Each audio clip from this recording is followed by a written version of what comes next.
Let's start, in fact, with what led to all of this. The U.S. Secretary of State, Marco Rubio, saying that South Africa's ambassador to the U.S.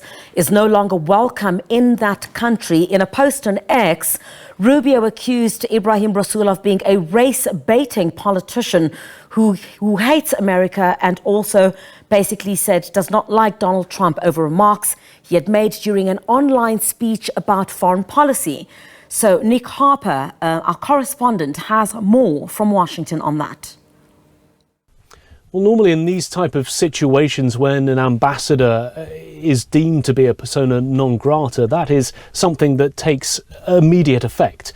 It is unclear exactly how quickly he would be expected to leave the country, but the implicit implication in all of this that it is as soon as possible. Now, it's not normally the case that ambassador would be frog marched to the airport and put on the next available plane home.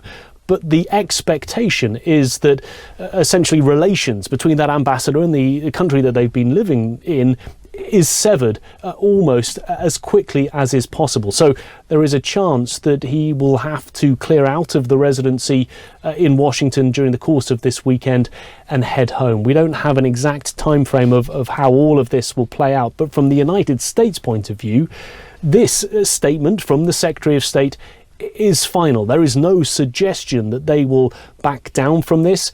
It is the ultimate in terms of diplomatic relations, in terms of diplomatic endings, this statement being very much the final word from the US administration. Marco Rubio also in that statement making it clear that the US had no further things that it would be willing to discuss with the ambassador as part of considering him now a persona non grata. Nick, thank you very much indeed. Meanwhile, South Africa's presidency saying it's noted the expulsion of South Africa's ambassador to that country, of course, that being Ebrahim Rasool. You saw that X post by the Secretary of State, Marco Rubio, him basically saying that the ambassador was no longer welcome in the United States of America. In that post by Rubio, in case you've not seen it, he basically accused Rasool of hating America and, as I said in our earlier story, of hating President Donald Trump. Let's take a listen to what the presidential spokesperson here in South Africa, Vincent Mokoena, had to say. The presidency has noted the regrettable expulsion of South Africa's ambassador to the United States of America, Mr. Ebrahim Rasool. All relevant and impacted stakeholders to maintain the established decorum in their engagement with the matter. It remains committed to building a mutually beneficial relationship with the United States of America. Well, the presidency spokesperson, Vincent Mokoena, there on the latest. All right, we're going to be joined now by SABC News International News Editor Sophie Mokoena. She's joining us on the line now. An interesting couple of hours of developments, Ms. Sophie, if we take a look at that tweet by Marco Rubio. And this is, of course, on the backdrop of these reported statements that were made by Ebrahim Rasool. Talk to us about, first of all, the tone that we see in the tweet or in the X of the Secretary of State of the United States of America. Well, the tone is clear. It's the expulsion of the ambassador in the United States of America. In other words, a clear message that he has to leave the country immediately. And we have since learned that he was called in at the State Department and he was told to leave within 72 hours.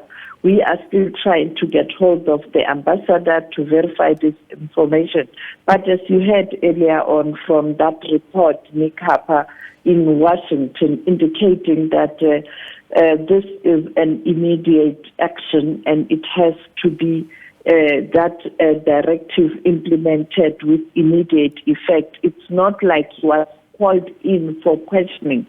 He has been declared undesirable person in the United States of America based on those facts that the Secretary of State has pointed out to.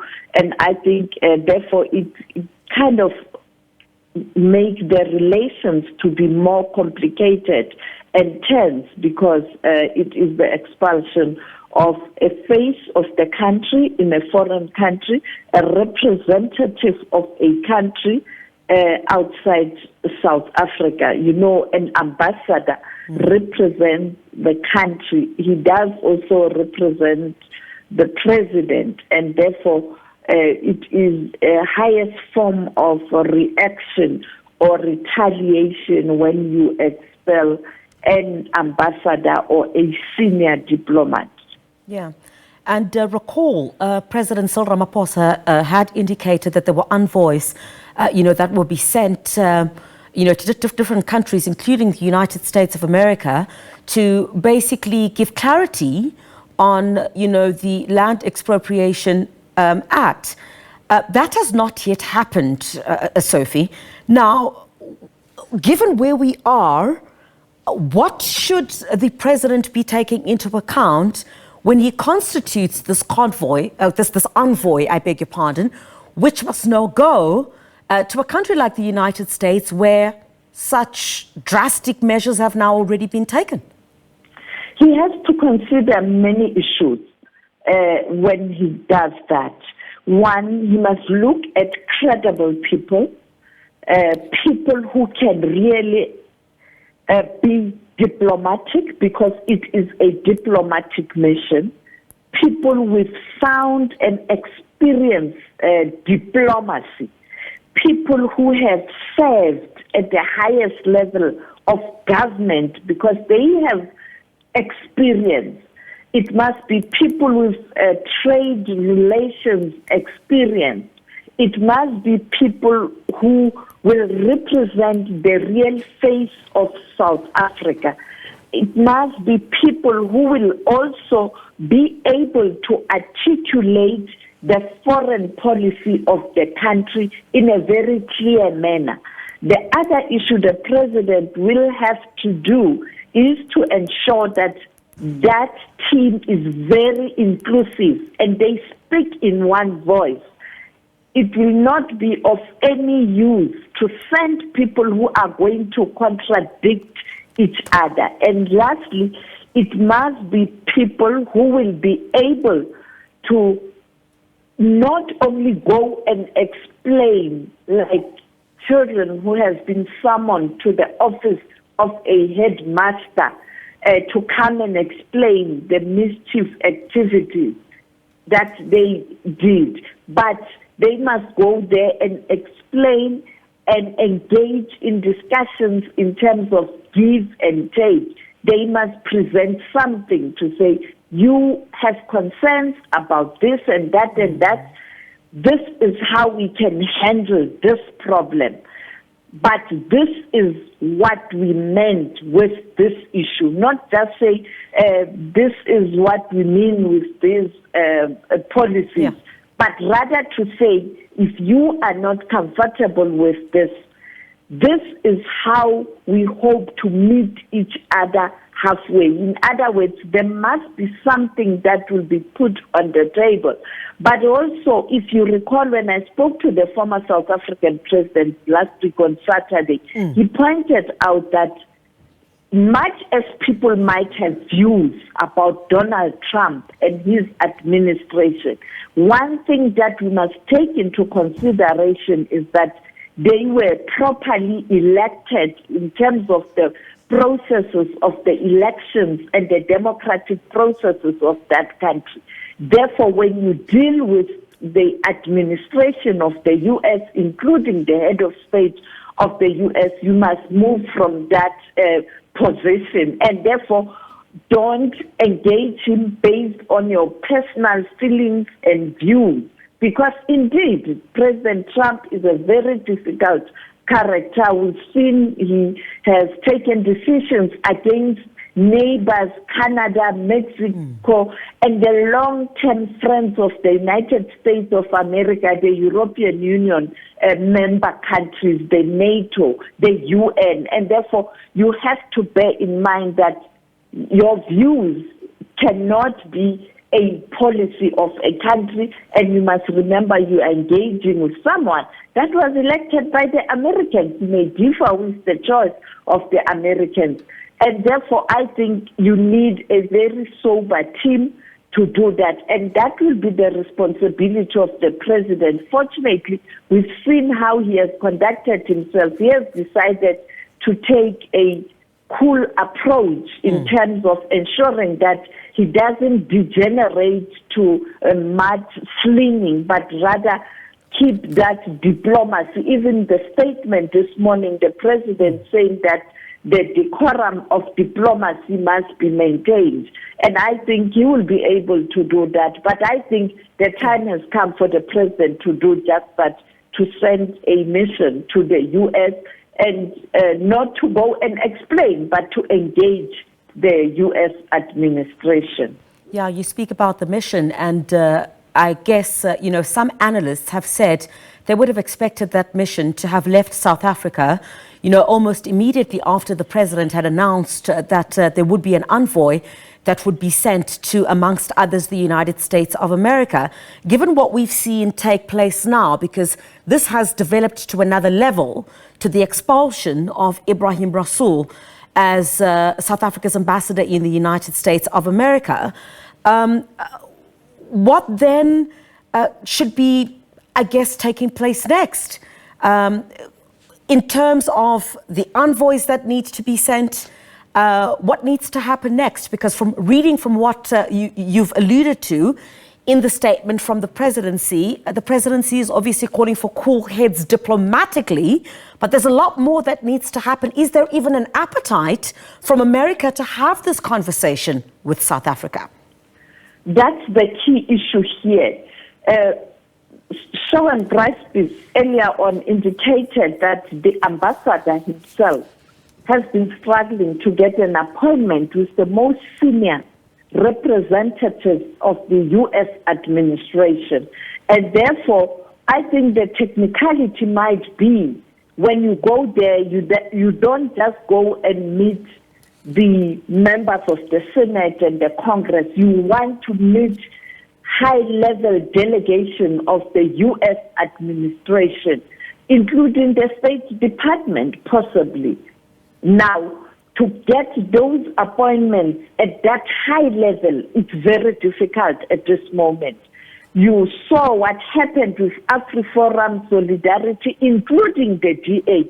They are not telling us who are these people that they met from the U.S. administration, where you can make informed decisions whether this is a high-level delegation or it was a low-key delegation from the U.S. administration. Now, because this is the country that is seeking that engagement, it has to be at the highest level.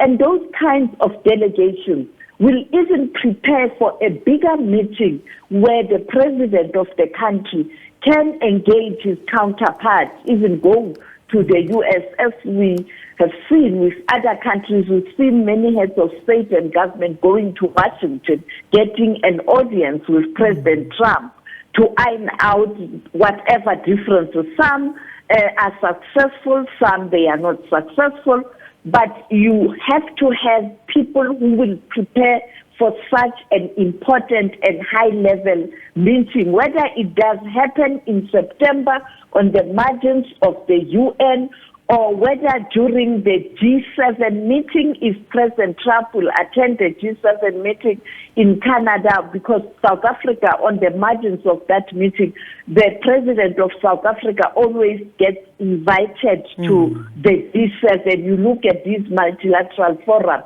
Or later at the G20 to ensure that Donald Trump, the head of state of the U.S., does attend the G20. So you have different options that you can use, but you have to send people who can prepare for such. It looks like there's a problem in securing high-level meetings, and the presidency on the other side saying that they are waiting for President Trump to constitute his office properly, because there are still appointments that must be made, and they would like to engage with those different departments.